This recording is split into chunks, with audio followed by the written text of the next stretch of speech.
Good morning. My name is Vivian Azes. I'm coordinator of the Cuddles program here at the North End of the Senior Center. We start off with a simple piece of material, stuff it, and it ends up a beautiful doll, which is given to all the children around the world, older children as well, and it goes all over the country, all over the world, and it goes to nursing homes, daycares, hospitals, ambulances, police station, and it brings a lot of joy and happiness to all who get them. We meet every Friday morning from 10 to 11:30, and we have a great time. We have a nice group of ladies that come in and do the dolls. We create faces, put little notes of love and appreciation on the dolls, and everyone enjoys them, and we meet every week, and no amount of dolls has to be done at a certain time. We just enjoy the morning and have fun and create love and appreciation to everyone that gets them, and we hope they all enjoy them.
We finally made it at college.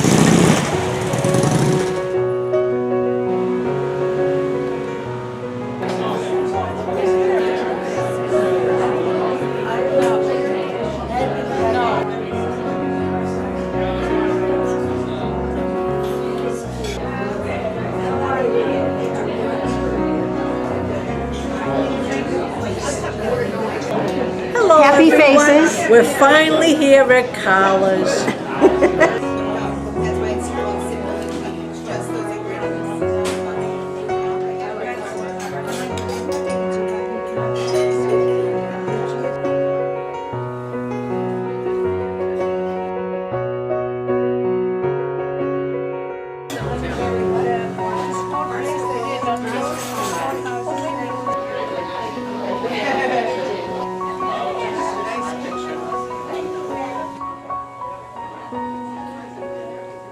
Happy birthday, Irene. I know.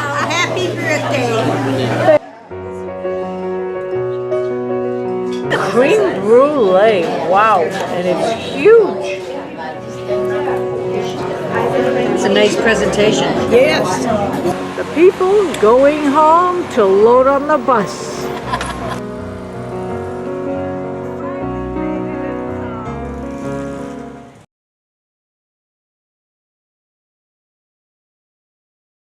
Thank you so much, everybody. I'm so excited that you guys are all here. My name's Renee. So what's good for our bodies is good for our brains.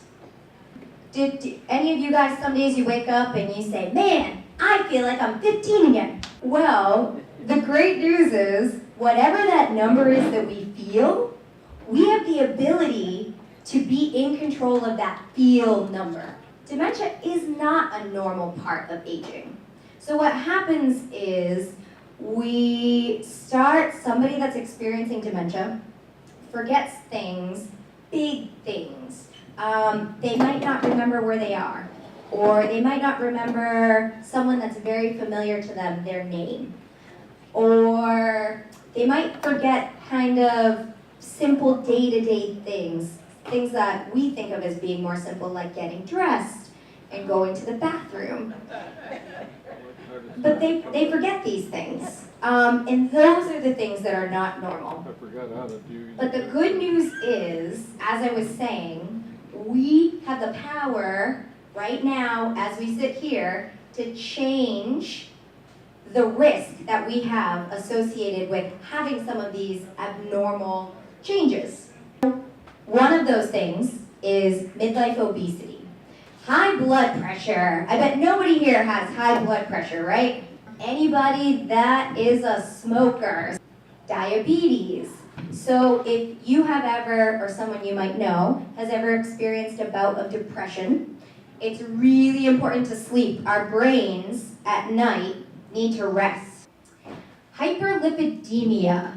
All right, so those are the things that put us at higher risk. But now, these are these exciting ones. These are the ones that lower our risk of what happens to our minds as we age. So education. So the more educated a person is, the more they've been using their brain. So, physically active. So the more physically active we are, the better off we are to age well. Has anybody ever heard of a Mediterranean diet? Does anyone know what that is? So this is cognitive training, is the stuff that I'm talking about with education. And this last one is so important. So you guys are all doing the best things for yourself because you're here and you're being socially engaged. So it's really important as we get older to stay connected. So when you think back to the Mediterranean diet, those Mediterranean folks, they've got it right. So they walk everywhere because they live in closer knit communities. So we're a little bit at a disadvantage because most of how it is in America and the United States is we have to drive to get places. But they're walking and they're with friends and families as they're eating. And that's what we want to do. It's so easy to kind of go in your home. And there are days that I'm like, okay, I've had my fill of people. I want to be by myself. And a lot of what's happening with computers and everything is we're getting more isolated because we're doing things on a computer and not with people. But the part of being with people, it literally stimulates our minds. So it makes it so that our memories stay sharp, so that we're learning better, and that our brains are staying fresh. So it literally rejuvenates your brain in the same way that sleep does. So a really simple something, if you're a person like me, and sometimes you need some alone time, just make a point that every day you have some type of engagement with one person. So even if maybe you're not able to get out of your house that day and see someone, pick up the phone and give someone a call just to say hello. Because it's really important and it really helps. Who would have thought that, right? Our minds and our bodies. It's going to literally make it so that you can physically move better by seeing people. Our mystery ride at the Gloucester Senior Center as people are getting off the bus.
pleasure of introducing Town Manager, Mr. Andrew Mailer, and also Superintendent, Ms. Jennifer Price. As town meeting approaches, thought it would be a good opportunity to talk about a number of different town meeting items. One of particular interest, that's why Dr. Price is here to share the stage or the platform with me. So one item in the town meeting warrant is a capital improvement plan. It appears every year on the town meeting warrant. Within the capital improvement plan is a facility master plan. We've been talking about that now for 5 years. It's what led to a new fire station, the expanded town hall, the school administration building, a gym at the Kittredge School. And this year, 2 really important items on the facility master plan, again within the capital plan, the funding for the design for the expansion of the senior center at about $472,000, something we've been talking about again for a number of years. I'm sure you'll have questions about that. And the funding of a new kindergarten facility, some of you have heard me talk about that in the past, that would be located between the Atkinson and middle school for general direction and adjacent to the ECC, which currently exists in that same site, near Hay Stadium and the Fields project as well. This is the deal, and Mr. Mailer talked about it. We're 4 kids more on average per class at the elementary level. And that's a lot of kids when you start thinking about that.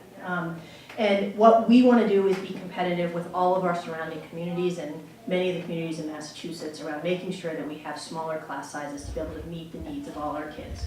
And the reality is, in all school systems, but in North Andover, the kids that we have the privilege to educate are very different than the kids that this community educated 40 or 50 years ago. And when you have large class sizes, some things happen.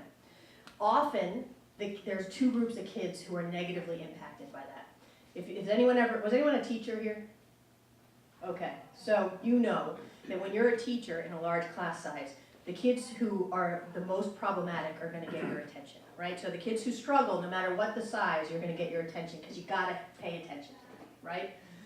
I worry in large class sizes about the kids who it comes to easily. Right? So kids who are getting it easily often are not pushed because you can't differentiate to meet their needs, right? And then the quiet kid who's in the middle is not getting the support that they need, right? And so really this is about making sure that our kids are supported and to making us competitive with other communities. So our ability to create reserves gives us the opportunity to do things like build a kindergarten, pay for snow and ice deficits, and maintain the service levels you expect. That's essential. We're now at the Windward restaurant and we're getting off the bus. And as you see, there's a ramp going up. Yes, my mama. Oh, I'm his mother. You did on the last one, huh? Were you here last time? Last Yeah, time? but shoot. Yeah, I think there were 3 tables, 4 tables. That's the entrance.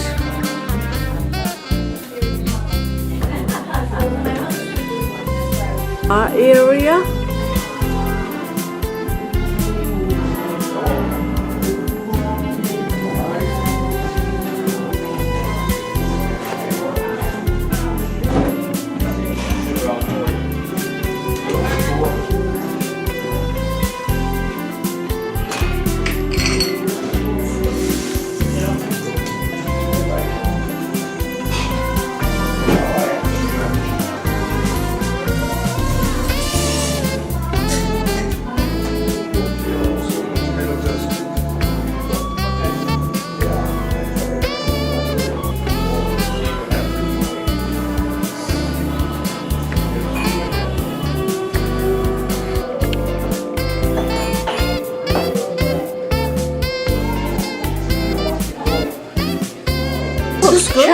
Fish chowder. And everybody says it's good. And this is stuffed mushrooms.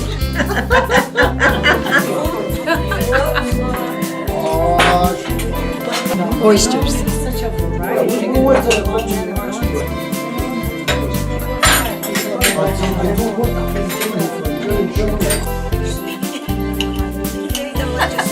Gonna sound like the focus here. Just take it. All right, of the sandwich.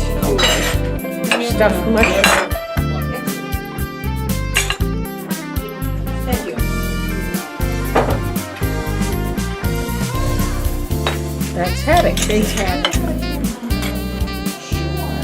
Again. Who else got it?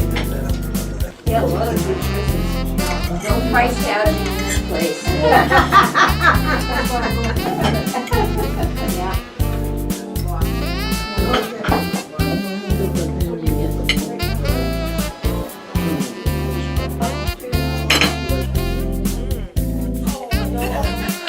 Trey. We doing good? Yeah. Excellent.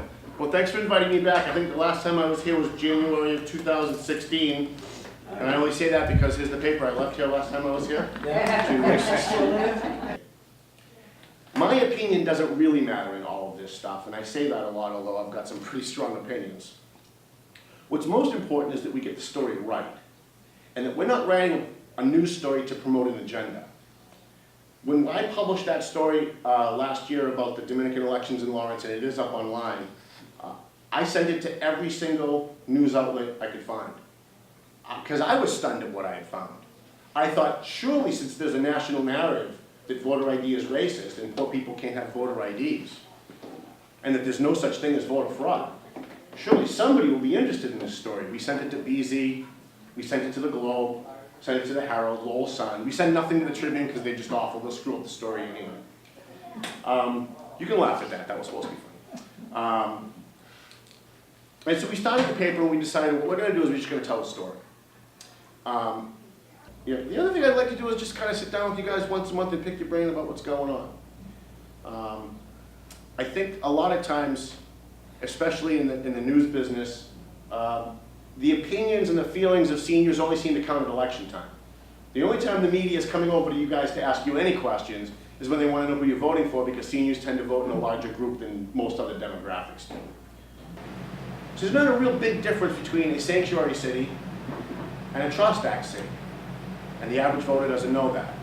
So when the politicians get up at the microphones and they're talking to groups like this, or they're on the radio, or they're on television, they purposely conflate the two. Because they're speaking to two different audiences. They're speaking to the audience of those who are in favor of illegal aliens, and they want them to think they're on their side. And they're also talking to people who are not for illegal aliens. They're not for sanctuary cities. And they're trying to appeal to them too. They're trying to have it both ways. There are 500 other topics that I could bring up today, where I could give you the difference between what happens, the reality on the ground, like with voter ID, versus what you see in the newspaper every day. And if all you know about some of these topics is what you see in the newspaper every day or what's on CNN, you really don't know anything. Because most of it's, 80% of what you see on CNN is just wrong. It's either a lie or it's just wrong, not even close to correct. I would venture to say 50 to 60% of what you see in your daily newspapers is not true. Either a major portion of the story is wrong, or the entire narrative that story is trying to promote is incorrect. I'm bringing this up because of how the media treats it. See, to me, it's less about whether Donald Trump is a spy or not, and more how the media is covering it. To me, it's less about whether or not voter ID is important or not. That's an opinion. What's important to me is that the media is accurately covering it, that the media is accurately describing what's going on. So if you ever pick up the Valley Patriot and you read something, and you go, you know, that doesn't really seem like that's news, that kind of seems more like an opinion or a narrative, call me, email me, let me know. We make mistakes from time to time, everybody does. We want to make sure that we can purge our paper of that kind of stuff. There are opinion columns in our paper, they're clearly denoted as opinion columns. When you're reading news, we want you to make sure that you understand that's news. There's no opinion in this at all. Here's what happened, here's when it happened, here's how it happened, here's a quote from someone who was there describing what they saw. That's news. Don Lemon coming on CNN every day calling Donald Trump a spy because he once had a white Russian at a restaurant, that's not news. To Hillary Clinton, remember when Hillary Clinton was accused of being mean to Bernie Sanders' grandchildren? It was a big story, I don't know if you remember that during the campaign. Hillary Clinton said something about her grandchildren, and the media, which is just supposed to report what she said, instead of just reporting what she said, started off their broadcast on CNN with Hillary Clinton attacked Bernie Sanders' grandchildren.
How was the food?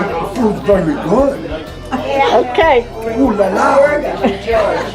Ladies enjoying your meal? Very much, yes. Okay, thank you.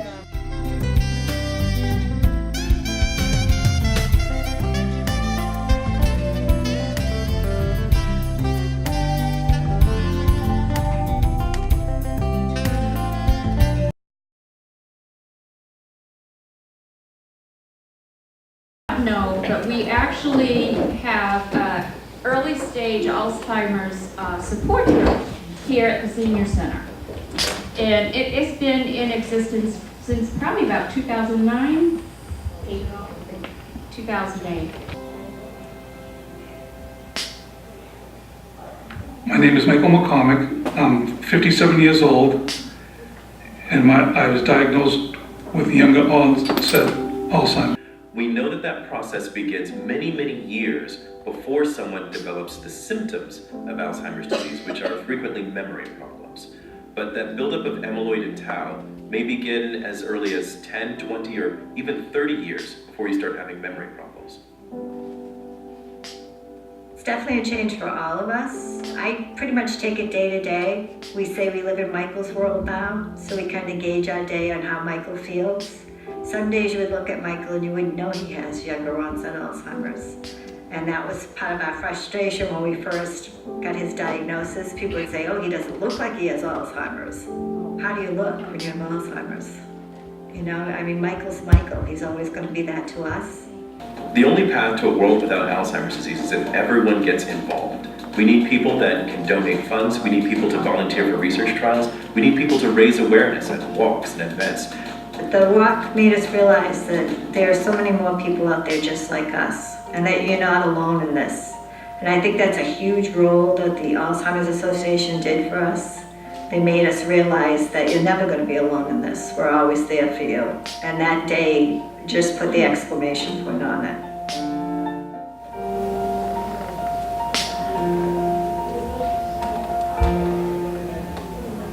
We have to spread the word. We have to encourage those that we know. We have to encourage those who are support and help to those who have, okay? And spreading the word is how awareness builds. So just showing how Mike and his family are handling it and how they reached out to the Alzheimer's Association, that became their, their venue, their way of pushing the family forward, right? So we as staff are all wearing our purple shirts. Thanks to Adele. Thanks to Adele, who was amazing getting us these shirts and making them. And you'll even see the kitchen staff wearing their purple shirts. But today is the day called the longest day, and it's all about building awareness. The entire month is Alzheimer's Awareness Month, but today specifically, on the longest day of the year, is when we are all gathering together to build that awareness and really push on this, okay? So thank you so much for joining us for Fresh Table. Thank you so much for watching the McCormicks, and I hope you enjoy your lunch.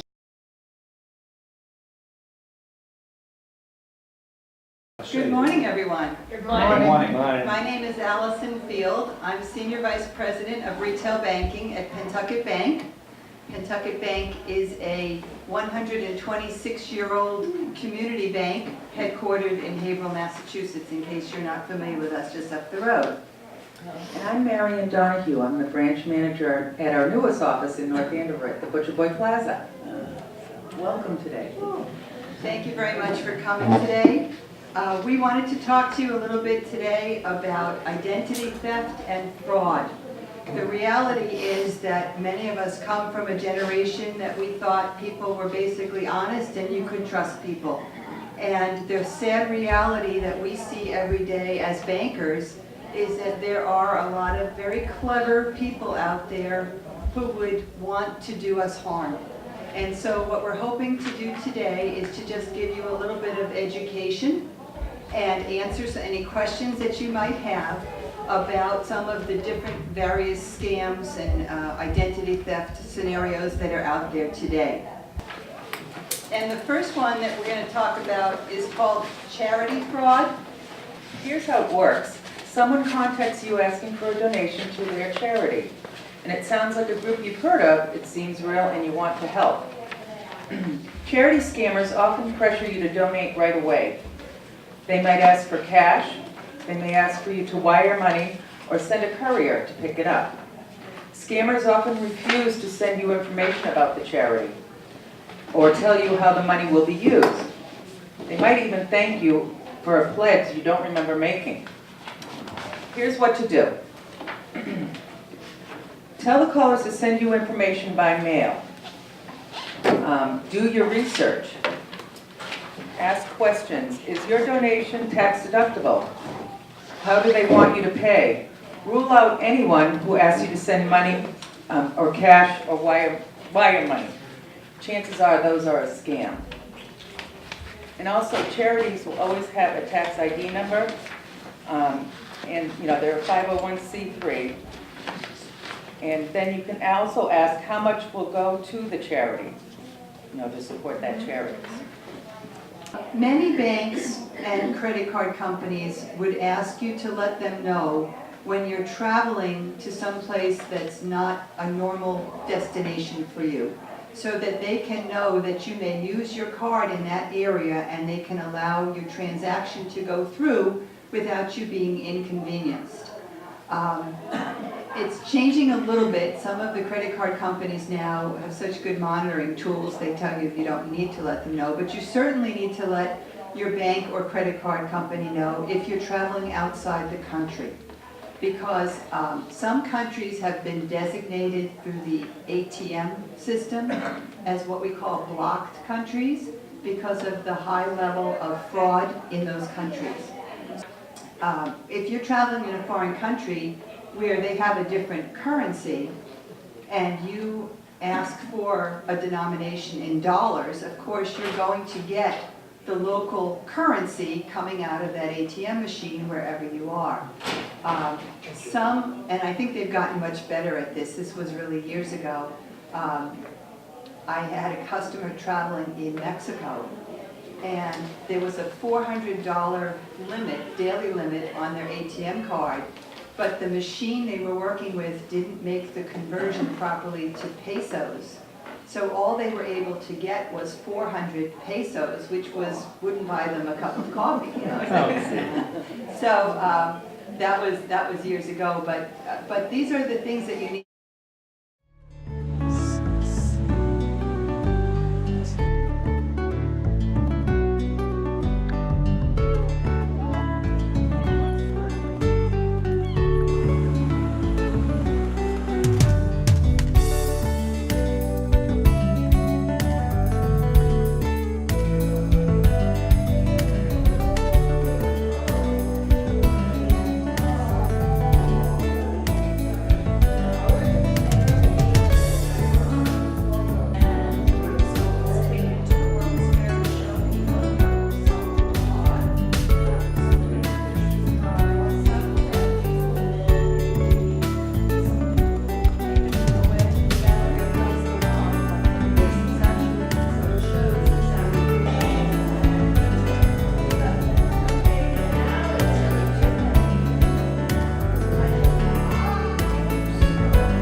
Paula Gray, and I am from King Arthur Flour, and in fact, I own King Arthur Flour.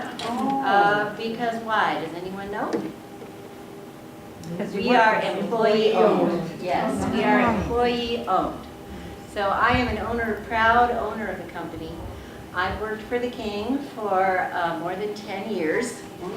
And I teach people how to bake bread. In your bag of ingredients, there'll be two kinds of flour. So you'll notice that these bags are different. One's red, one's orange. So we're giving you our delicious white whole wheat flour. So this is whole grain flour. And we're also giving you our famous all-purpose flour, the King Arthur all-purpose flour, good for baking everything. So the recipe has both. So it is a whole grain product. I've measured exactly 2 cups, and I want it to be nice and warm. If it's too hot, it will kill my yeast. If it's too cold, it will take longer than 3.5 hours to do. And then you take your trusty dough scraper and just level it off. Some people like to use a butter knife, some people use their hands, some people... This is a great tool, and we invite you to use it so that you can measure exactly. Okay. So there's our granulated sugar. All right, so I'm just going to cut this open and pour it in. Now, is this the way to measure flour? No, it is not. It's to fluff it up.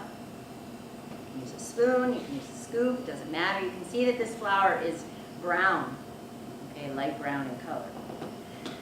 And then sprinkle it lightly into the cup rather than dumping it in or dragging it through the flour. And then how do I get it level, class?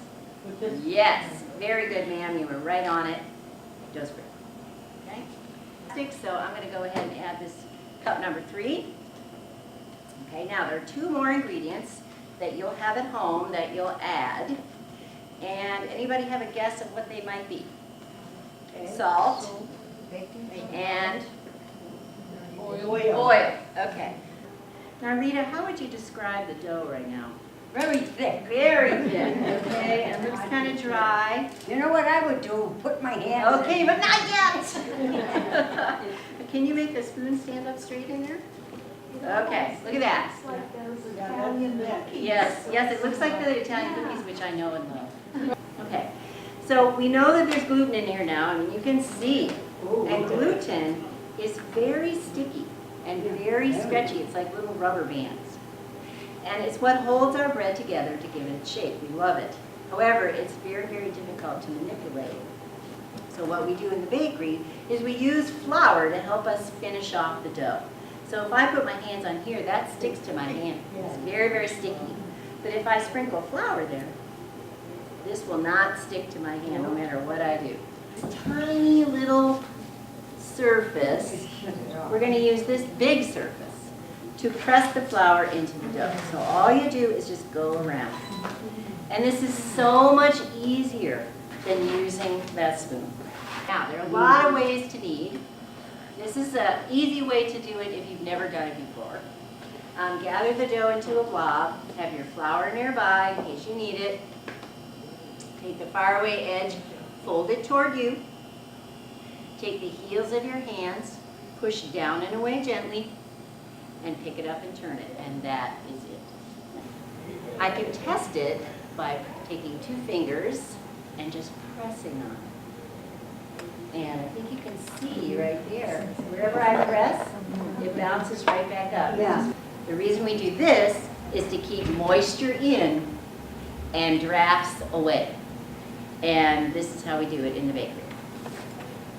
Okay, so you can, by oiling the surface, you can press the plastic wrap right on there, and it seals it in. And the yeast gives off lots of warmth, and it makes the perfect little cozy nest for your dough.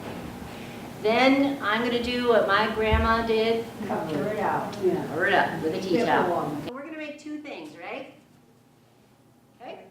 So let's cut the dough in half. You can use your dough scraper for that too. Then you take this outside piece and lift it up and over, and you just keep right on going until you get to the end. Now, what's important is not to pull the dough, just lift it. When you get to the end, what do we do here? Yeah, you just pinch it, tuck it under a little bit. I like to come back and redo this one. What time here? What time is it? It's 10 past 2. Thank you, okay, got 10 minutes, right. Rise it for half an hour, and lift up a flap of dough. So cut it, this is not a good cutter, but you can imagine it, all right? Bake it, it cools off all the way, put your bread into the bag.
Senior Center will kill me if I don't.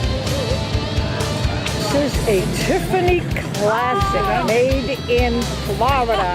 Hey, I'm right by the Florida.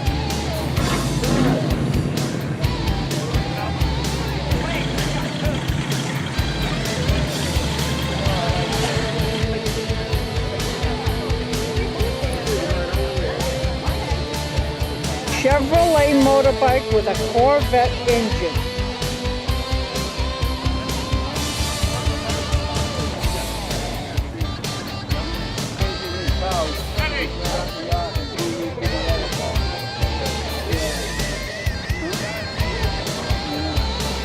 This is a Crestline.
This is one heck of a cat. Wow.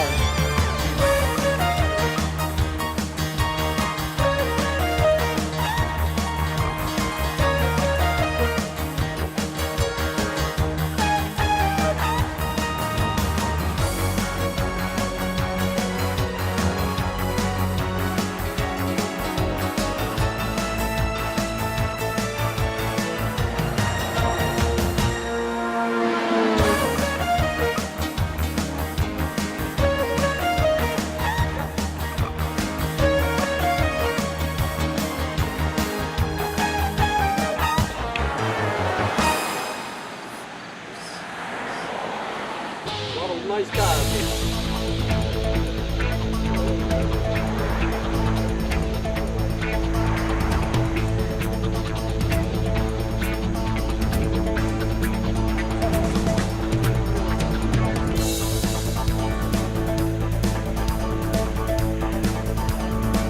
Wow, is this a beauty?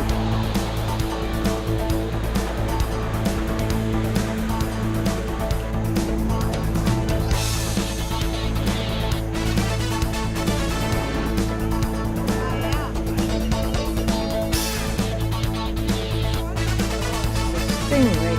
Wow. Baby is called a special.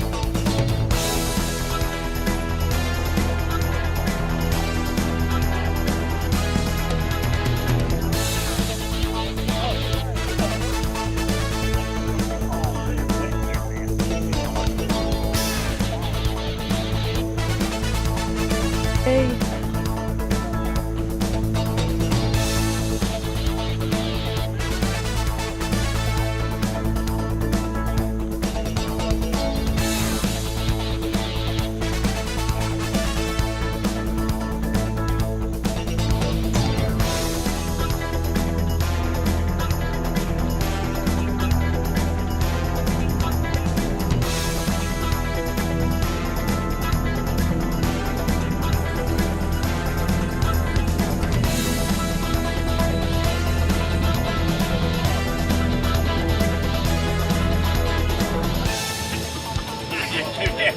You're there. He creased those up so you need to slide under there.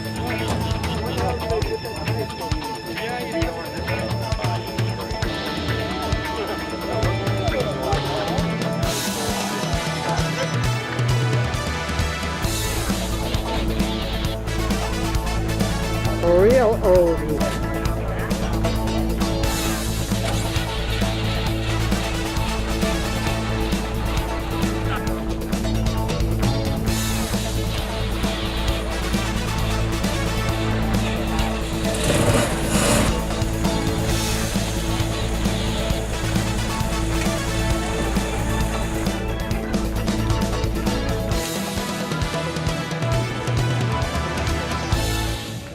So, without further ado, Mr. Jan Sturm. So, the topic for today is loss and recovering from loss. Grief from mourning. Does anybody know the difference between grief and mourning? I'm sorry? There's a slight difference. It's a kind of a technical difference. So mourning is the behaviors that we do to help us participate in and express sorrow for an object that we've lost. It's the things that we do when we grieve. Grief is how we feel. Mourning is what we do about it. Okay?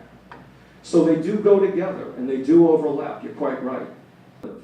It can lead to personal growth. It can lead to higher levels of functioning. So grief has a lot of different emotional expressions. I mean, you can think of a whole bunch of adjectives that describe what grief is. Sadness, anger, fear, guilt, feelings of abandonment, betrayal, nostalgia, confusion is a big one, anxiety, panic, helplessness, hopelessness, feeling powerless, because a love object is usually someone or something upon which we depend in some way. And also grief includes loneliness. It also manifests itself in our bodies. And we don't always think about that. And as a clinician, I have to think about that when someone comes through the door and we're doing the intake because they may have somatic complaints. And I have to figure whether or not that has to do with their mental state, right? There can be chest discomfort, palpitations, shortness of breath, looks like a heart attack. But it could just be great stress from grief. So after the immediate loss, whatever it is, the brain, my brain, your brain, does a special thing. It rejects the change. Resisting the change only intensifies it. The ways people respond and adapt to 3 different kinds of losses: death of a spouse, retirement, and physical disability. And healing for him, as it is for all of us, is kind of rebuilding through that natural process of grieving and then rejoining the world. Bus driver, a wonderful bus driver.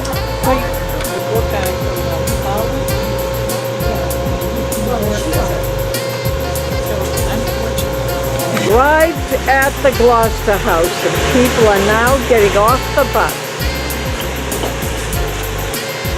Yes, we have to go around. Yeah.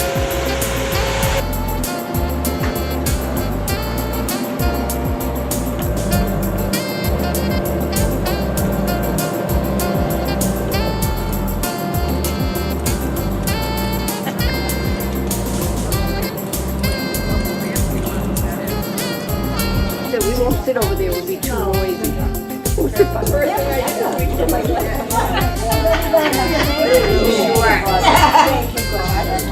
I'll be too sweet. No, we just have plain on sweet. But you can sit right there. But it's hard to get glasses.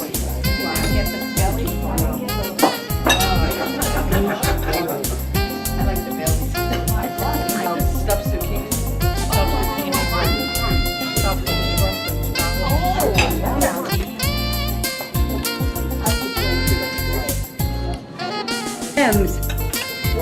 When I fell into the bus. What is read?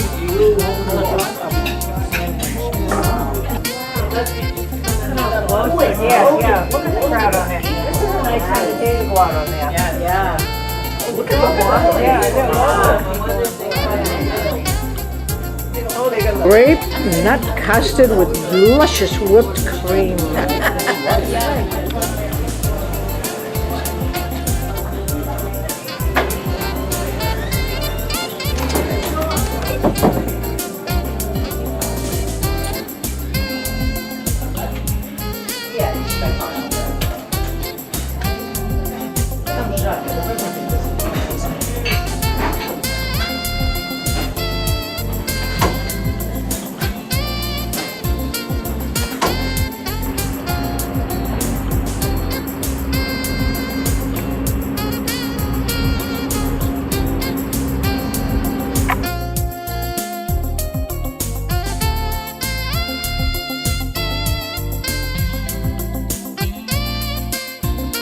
And now we must leave this lovely place at the Gloucester House in Gloucester, Mass.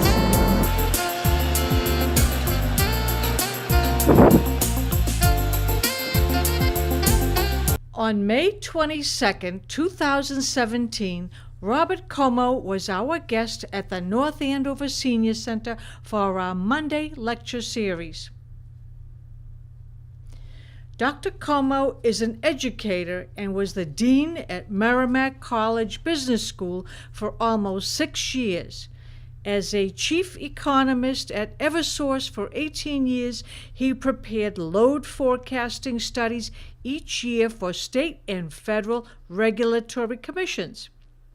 He spoke to us about how to save money and smart banking practices. One of his tips was that instead of buying a coffee latte, for example, 5 days a week for 52 weeks a year at approximately $5 each, imagine putting that in a savings account in a bank for a year. That total would amount to $1,300 a year with accumulated bank interest. That's enough cash to purchase something you wished for, but didn't have the cash. Imagine if you did not touch that at the end of the year and saved the same for the next 10 years. You would have enough for a down payment on a new car or new TV or whatever your heart desired. Another tip, Dr. Como mentioned was not to max out your credit cards because the minimum payments you would make would accumulate to double and triple at the end of the payment for that item than what you originally purchased the item for.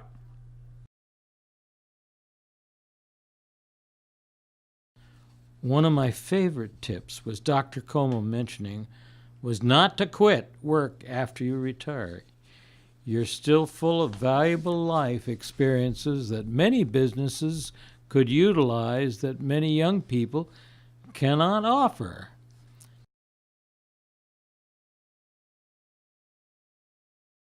Robert Como was a spellbinding lecturer, and we can't wait to have him back at the North Andover Senior Center. Maybe he'll bring his wife Donna Como, a former state representative politician, to give us some tips on her experiences. Whoa, what are we going there for the supper club, Irina? The Tavern at Lindsay's in Dracut, Mass. And here are the people that are on the bus, and we're gonna be getting off pretty soon. So see you at the tables.